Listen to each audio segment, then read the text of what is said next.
보겠습니다. 신명기 6장 4절입니다. 신명기 6장 4절 말씀 9절까지 보겠습니다. 4절에서 9절까지 말씀입니다. 다같이 합독합니다. 이스라엘아 들으라. 우리 하나님 여호와는 오직 유일한 여호와이시니 나는 마음을 다하고 뜻을 다하고 힘을 다하여 내 하나님 여호와를 사랑하라. 오늘 내가 내게 명하는 이 말씀을 너는 마음에 새기고 내 자녀에게 부지런히 가르치며 집에 앉아 있을 때든지 길을 갈 때든지 누워 있을 때든지 일어날 때든지 이 말씀을 강론할 것이며 너는 또 그것을 내 손목에 매어 기호를 삼으며 내 미간에 붙여 표로 삼고 또 내 집 문설주와 바깥문에 기록할지니라. 아멘. 옆 사람 보면서 인사합니다. 내 생각했습니까?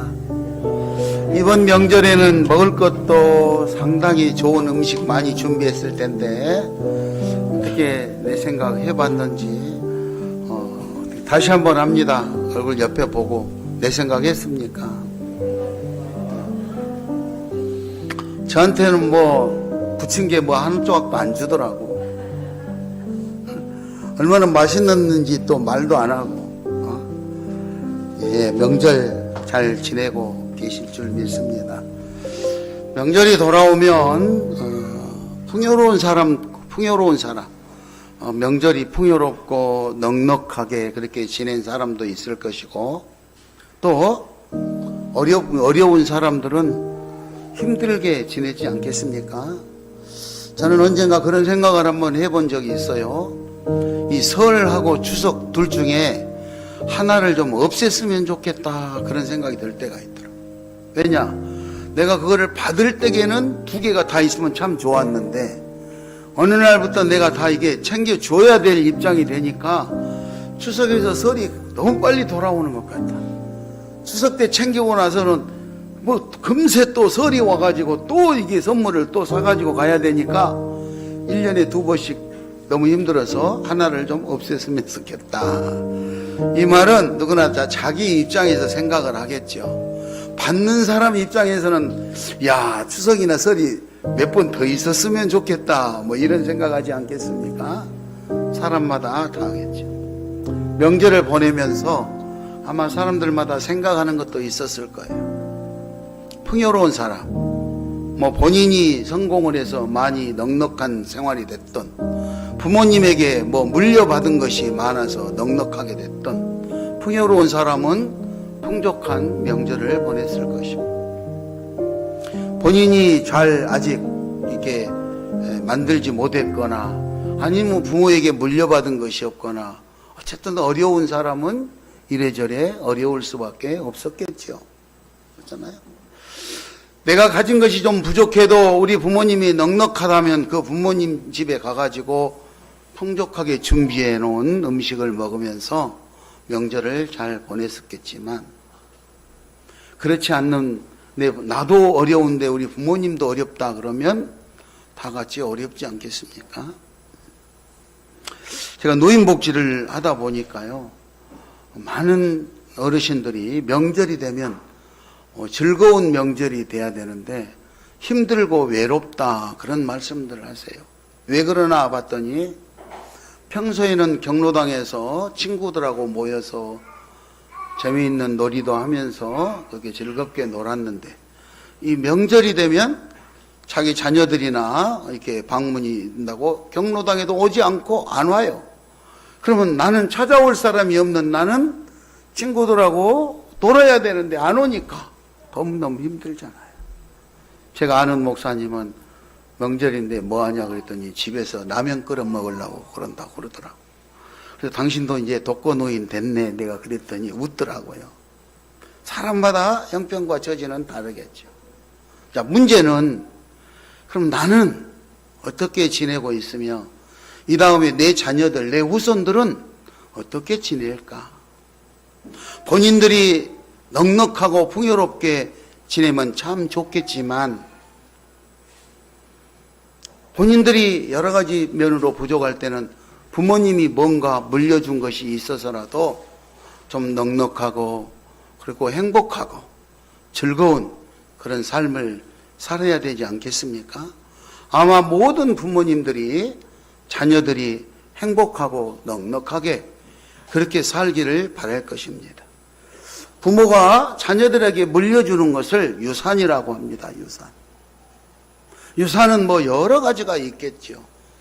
부모님에 대한 건강을 물려주는 것도 타고난 건강이기 때문에 유산이 될 수 있고, 많은 물질을, 재물을 물려주는 것도 유산이 될 수도 있고, 뭐 여러 가지가 유산이 돼 있을 때, 그 중에 가장 소중한 유산은 무엇일까? 따라서 하겠습니다. 가장 소중한 유산. 가장 소중한 유산. 가장 소중한 유산은 신앙입니다. 신앙. 신앙이 가장 소중한 유산입니다.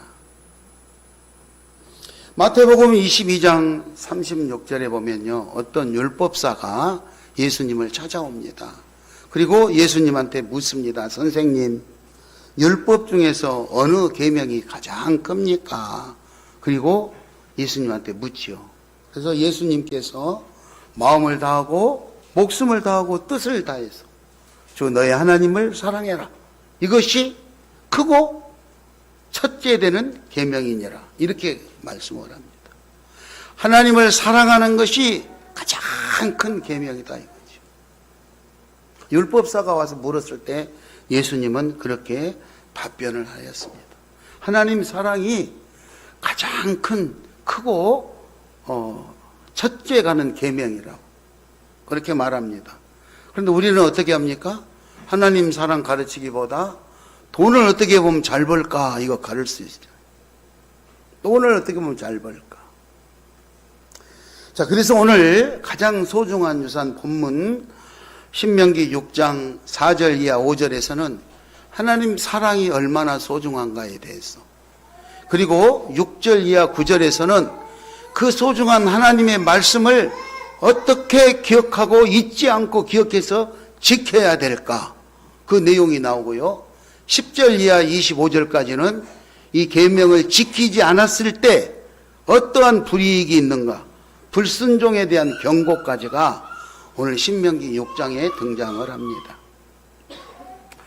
뭐 하나님 말씀을 안 지켜가지고 벌받았다 이것 너무 강조하면요, 요즘 사람들은 우리 목사님이 우리를 겁박하고 공갈친다 이렇게 할까봐 여러분들이 10절 이하 25절까지는 읽어보세요. 저는 오늘 하나님이 얼마나 하나님 사랑이 소중하고 그 말씀을 지키기 위해서 어떻게 해야 되는가, 그 광경에 대해서 설명을 드리도록 하겠습니다. 먼저 하나님 사랑입니다. 6장 4절 5절에 보면 이스라엘아 들으라, 우리 하나님 여호와는 오직 유일한 여호와시니 너는 마음을 다하고 뜻을 다하고 힘을 다하여 내 하나님 여호와를 사랑하라. 하나님 사랑하시기 바랍니다. 아멘. 마음과 힘과 목숨을 다해서 하나님을 사랑해야 돼. 자, 그렇다면 우리가 살아가는 삶의 여정 속에서 나는 어떤 것보다도 내 마음과 힘과 뜻을 다해서 하나님을 최우선순위로 사랑하고 있는가? 한 번쯤 생각해 보는 좋은 기회가 되시기 바랍니다. 자, 그리고 그 하나님의 계명을 기억하고 가르치라고 말씀하는 6절 이하 9절까지의 말씀이 있습니다. 6절에서 9절까지를 우리 빨리 한번 읽도록 하겠습니다. 오늘 내가 내게 명하는 이 말씀을 너는 마음에 새기고 내 자녀에게 부지런히 가르치며 집에 앉아 있을 때든지 길을 갈 때든지 누워 있을 때 일어날 때든지 이 말씀을 강론할 것이며 너는 또 그것을 내 손목에 매어 기호를 삼고 내 미간에 붙여 표로 삼고 내 집 문설주와 바깥문에 기록하였지니라. 세 가지로 설명을 합니다. 첫째는 마음에 새겨라. 마음에. 하나님 말씀을, 이 하나님 말씀에 대한 우리가 태도가 어떤 태도냐. 첫째는 마음에 새겨야 된다. 하나님 말씀을 마음에 새기시기 바랍니다. 두 번째는 부지런히 가르쳐라. 가르쳐라. 자녀들에게 여러분 하나님 말씀을 가르치고 있습니까? 말씀을 가르치고 그 말씀을 행동으로 실천하는 것을 본을 보이고, 이런 것들이 다 교육에 해당하는 겁니다. 세 번째는 부지런히 가르치고, 세 번째는 손목에 기호를 삼고 미간에 붙여서 표를 삼아라. 즉 손목에 기호를 삼아 배워라. 늘 내가 하나님 말씀을 잊어버리지 않고 배울 수 있도록, 기억할 수 있도록 배워야 한다 이 말이죠. 말씀을 새기고 부지런히 가르치고 잊어버리지 않을 수 있도록 배워야 된다. 요 세 가지를 명심하시기 바랍니다. 요것만 잘 기억하면 오늘 이제 지금부터 자도 간잖아요. 설교 안 들어도 간잖아요. 이 내용을 자세하게 잊어버리지 않도록 설명을 할 거예요. 설명. 다시 말해서 우리 신앙의 유산은 하나님의 말씀을 새기고 그 말씀을 가르치고 잊어버리지 않도록 계속해서 배우고, 요거를 실천해야 되는데, 이거를 우리 삶 속에서, 생활 속에서 내가 보여줄 때 내 자녀들이 그거를 보고 배워서 따라서 하는 거예요. 신앙생활은요, 신앙의 유산은요, 너 예수 잘 믿어라, 교회 잘 다녀라 이렇게 한다고 해서 믿어지는 게 아니에요. 교회 가는 것만이 신앙생활이 아니에요. 교회 가는 것은 물론이거니와 교회 다니면서 행동으로 내가 신앙인의 행동을 보여주는 거예요. 그래서 자녀들에게 교회 가는 것, 하나님 사랑하는 것, 하나님을 경외하고 하나님을 사랑, 이웃을 섬기고 아끼는 것, 그렇죠? 그리고 선한 말을 사랑하는 것, 고운 말 하는 것, 이런 것들이 다 자녀들이 보고 배우는 거예요. 그런데 그렇지 않냐고 교회를 가벼이 여기고 하나님의 이름을 망령되이 일컫고, 그리고 남의 험담을 주로 하고 그리고 거친 말을 사용하는 그런 사람들은 그 자녀들이 그 말을 따라서 배운다는 거예요. 제가 70년대에 처음에 서울을 왔는데요, 서울 사람들이 전라도 사람들에게 방을 안 준대요. 방을. 전세나 월세 임대를 하는데 안 준대요. 내가 물어봤어요. 왜 안 주세요? 그랬더니 그 사람들은 아이들이 욕을 잘해가지고 동네에서 집 앞에서 놀 때부터 아침에 나와가지고 시작할 때 욕으로 놀다가 끝날 때도 욕하고 간대. 그래서 교육상 안 좋아서. 아마 연세가 지긋하신 분들은 아시겠지만 옛날에는 새를 얻으러 다니면 식구가 많다고 방을 안 주던 시절이 있었어요. 즉 어른들이 하는 거 보고 아이들은 배운다 이 말입니다.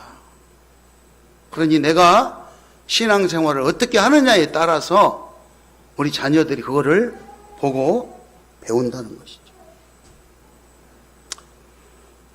여러분, 자녀들이 무엇을 본받을까 한번 생각해 보세요.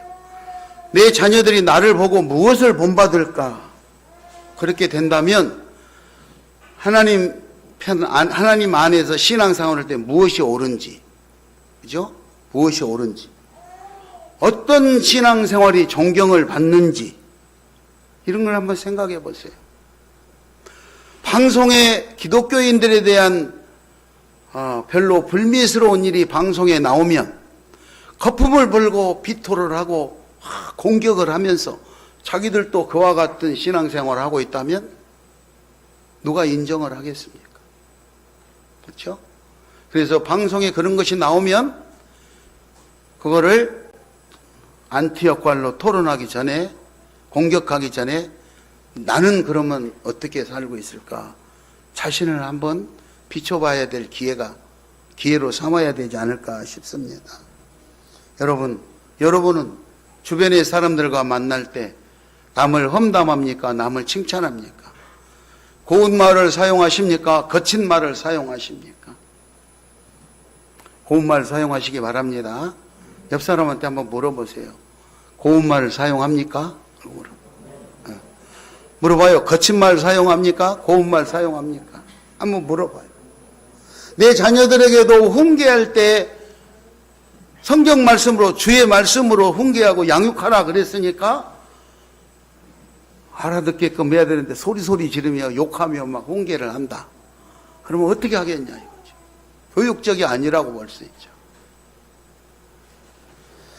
자, 그러면은 여러분, 우리가 어떻게 신앙의 모습을 보여주고 신앙인으로 살까?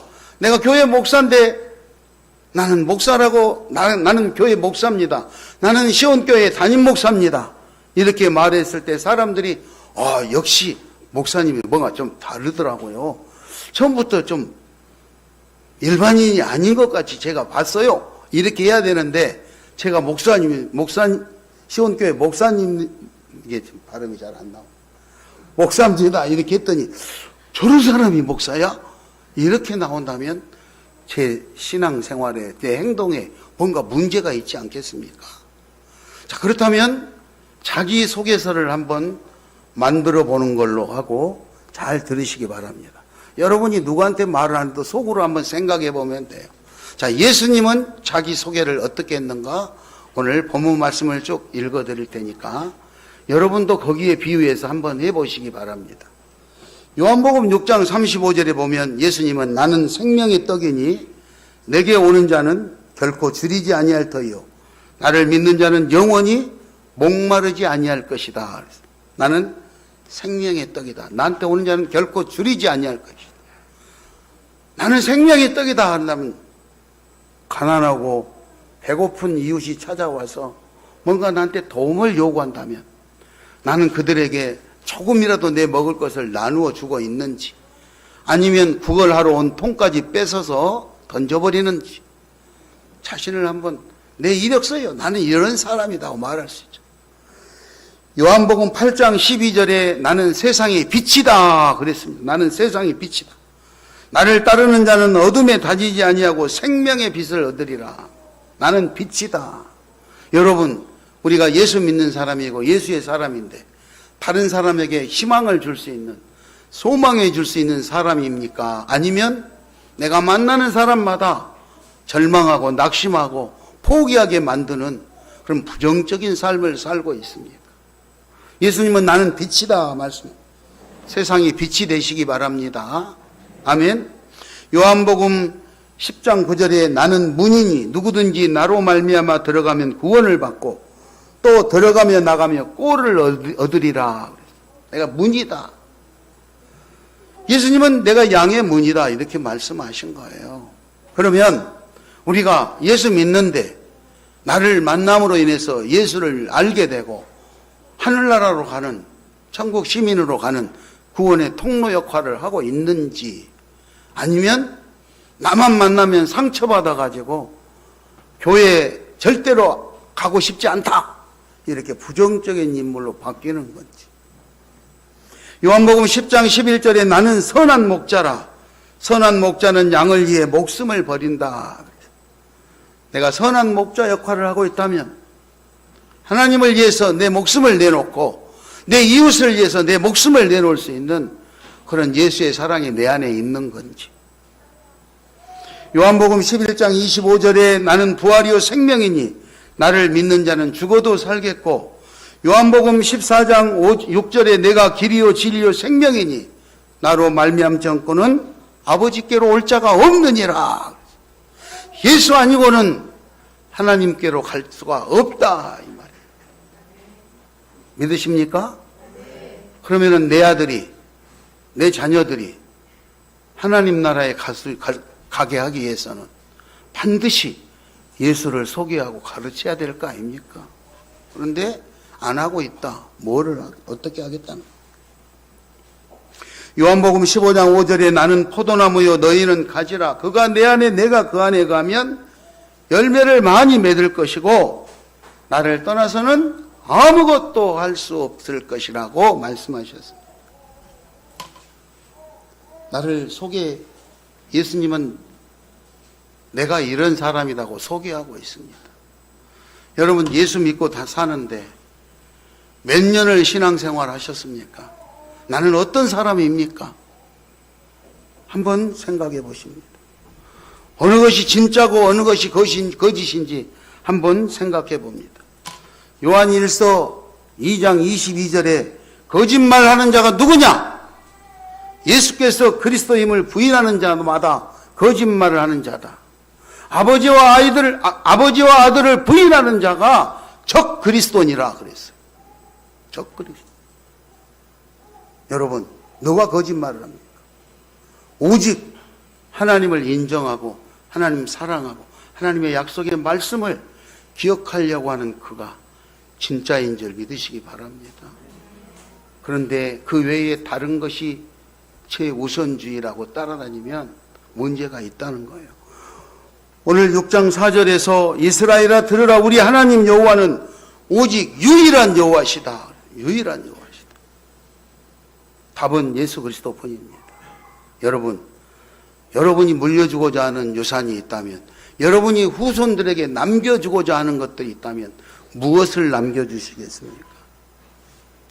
말씀을 마음에 새기고 말씀을 부지런히 가르치고 말씀을 잊어버리지 않도록 손목에 기호를 삼아서 배울 수 있도록 하시기 바랍니다. 여기서 손목에 매어 기호를 삼는다, 이 말은요, 손목에 매어 기호를 삼는다, 이 말은, 이 손은, 우리들의 손은 우리가 생각한 거죠. 마음에 생각한 것을 행동으로 실천하는 지체, 기관입니다.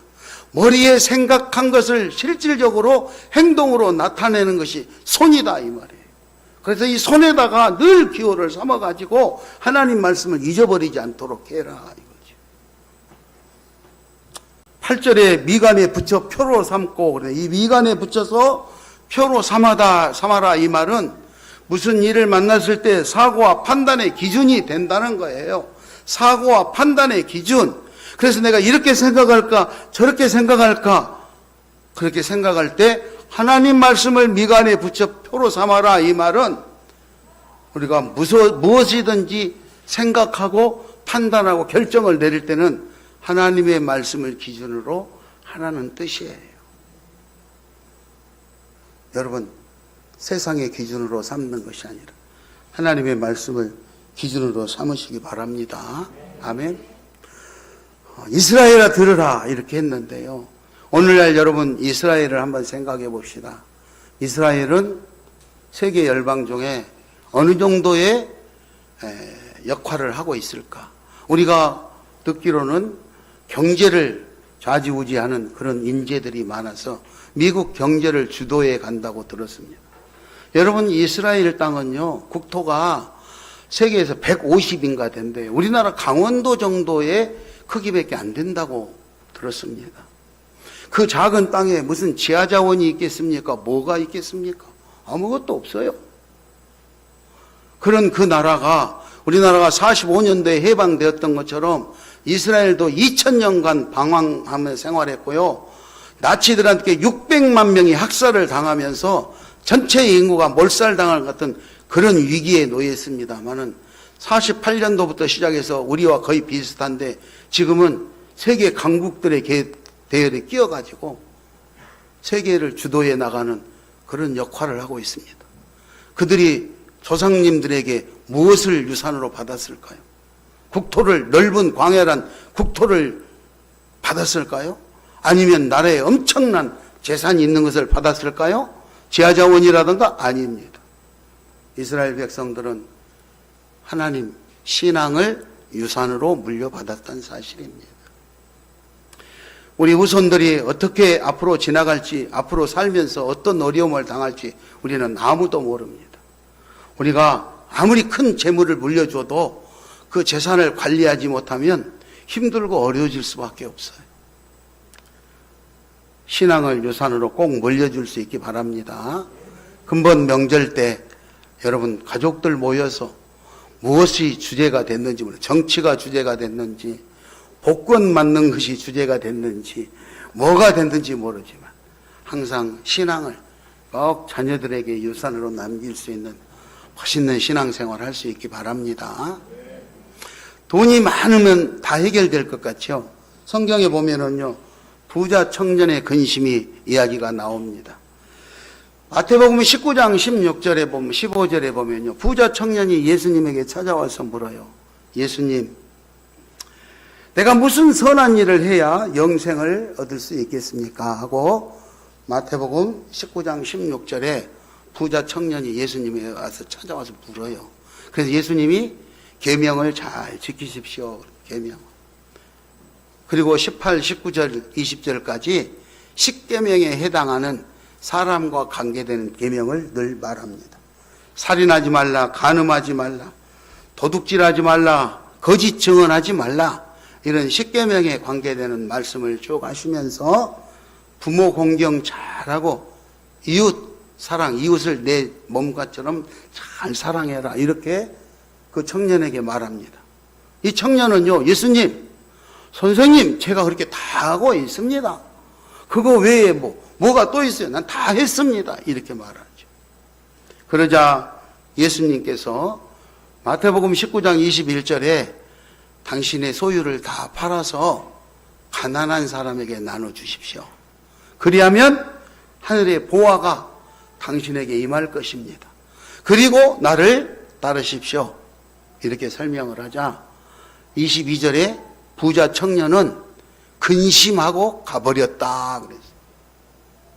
하나님 말씀보다도 자기가 가진 재산이 더 소중한 것을 알기 때문에 근심하고 가버렸다 그랬어요.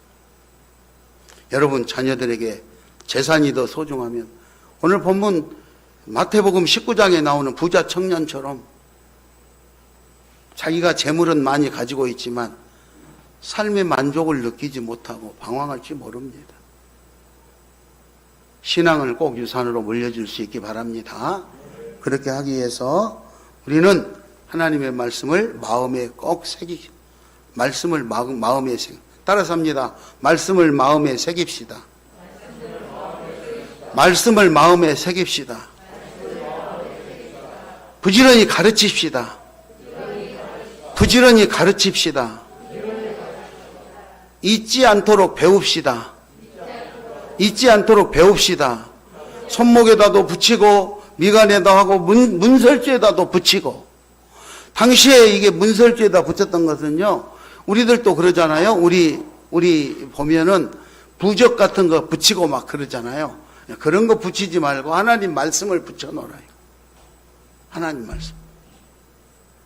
사람들은 부적 붙이고 그래요. 부적도 가지고 다니고. 그런데 그거 붙이지 말고 하나님 말씀 붙이고 하나님 말씀 가지고 다니. 말씀을 정리합니다. 가장 소중한 유산은 신앙생활입니다. 신앙유산. 하나님 말씀을 자녀들에게 유산으로 물려줄 수 있기 바랍니다. 부모님의 신앙, 그 믿음을 자녀들에게 물려줘야 돼요. 그래서 내가 내 신앙을 자녀들에게 물려주려면 내가 신앙생활을 잘 해야 돼요. 나는 주일날 교회 안 가면서 야, 교회 열심히 가라 그러면 자기도 안 가면서 왜 나한테 가라고 그래. 그렇게 열심히 가겠냐고. 부모가 무슨 일이 있어도 죽는 일 외에는 내가 교회를 가야 되겠다, 이런 마음으로 가면 그거 다 보고 배우는 거예요. 보고 배우는 거예요. 이 핑계 저 핑계 대고 안 가고, 이 핑계 저 핑계 대고 헌금 안 하고, 이 핑계 저 핑계 대고 거친 말하고, 그러면 다 그거 배우는 거죠. 말씀이 여러분의 재산이 되셔서 신앙을 유산으로 물려주는 우리 시온 가족들 다 되시기 바랍니다. 가슴에 손을 얹고 우리 이 시간 다 같이 나는 어떻게 살 것이며 나는 어떤 신앙생활을 하고 있는가, 내가 이 다음에 자녀들에게 어떤 유산을 물려줘야 할 것인가 생각해 보시고 마음에 결단하는 시간을 갖겠습니다. 다 같이 기도합니다.